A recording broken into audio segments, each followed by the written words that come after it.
Assalamualaikum warahmatullahi wabarakatuh. Hamdan syukran lillah, salatan wa salaman ala rasulillah wa ala alihi wa sahbihi wa mawalah. Amma ba'du. Hadirin mu'asyiral muslimin rahimakumullah. Ibnu Mahsyar fi kitabihi kaifa nakunu aqlin wa hukama يشرك أن الشبل قسي هو الذي يمكنه شراء أشياء الآخرة، ولكن أيضا يعرف فرق بين رغبتي واحتياجي ويكون قادرا على التعبير عن نفسه بطريقة محزبة مع الأشخاص المتعلمين وبطريقة بسيطة مع الأشخاص العاديين.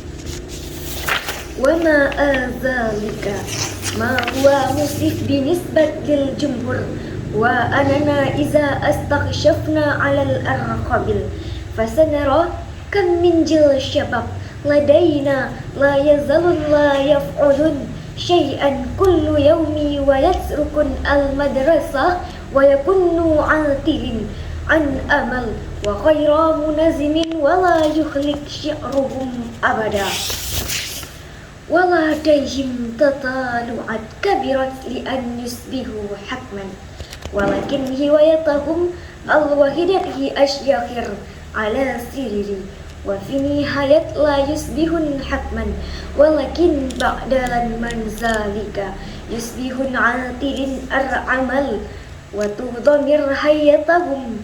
من هذا علموا إلا الكبر. في هذه المناسبة أريد أن أتحدث عن أهمية ثورة العقلية للشباب في تحقيق التطور والتقدم. في هذه المناسبة أريد أن أتحدث عن أهمية ثورة العقلية للشباب في تحقيق التطور والتقدم.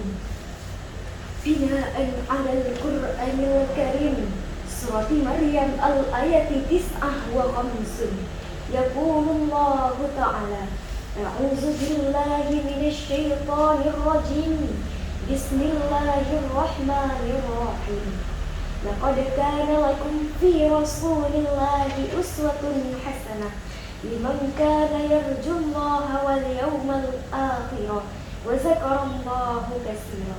صدق الله العظيم. ويوضح الشيخ محمد نووي الجوي في كتابه تفسير المنير صفحة 10 الجزء 2 أن معنى هذه الآية أنه كنت هناك جماعة سيئات بعد زمن الأنبياء، ومع ذلك فمن المصيف بالنسبة للجمهور أننا لا نستطيع أن نخبر أعيننا عن حقيقة أنه لا يزال هناك حيا كثيرا من الأشباه لدينا الذي لا يفضل الاتكال بدلا من قراءة القرآن بجادية، ويفضل أن يكونوا أذكياء في الأسلوب بدلا من طاعة الصلاة، ويكونون أكثر فخرا إذا أريدوا التنام القصيرة وملابس يكنسي بالأسلوب فنان اليوم بدلا من ارتداء ملابس الشريعة والإسلامية.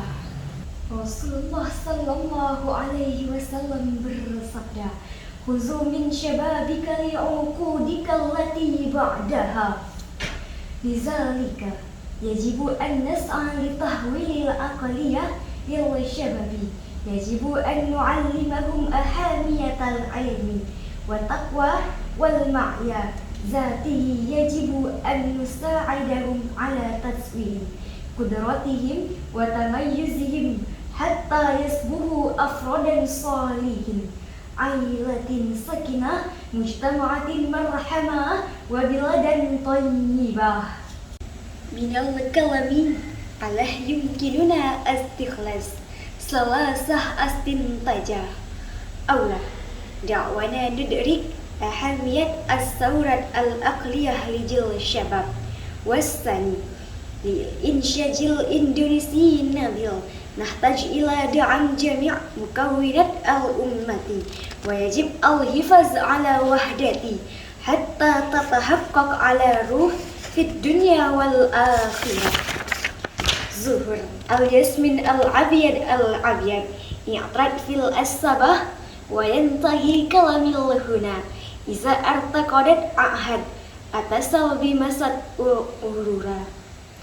وبهذا أختم كلامي، فإن أصبت فمن الله وإن أخطأت فمني ومن الشيطان، وأستغفر الله العظيم لي ولكم.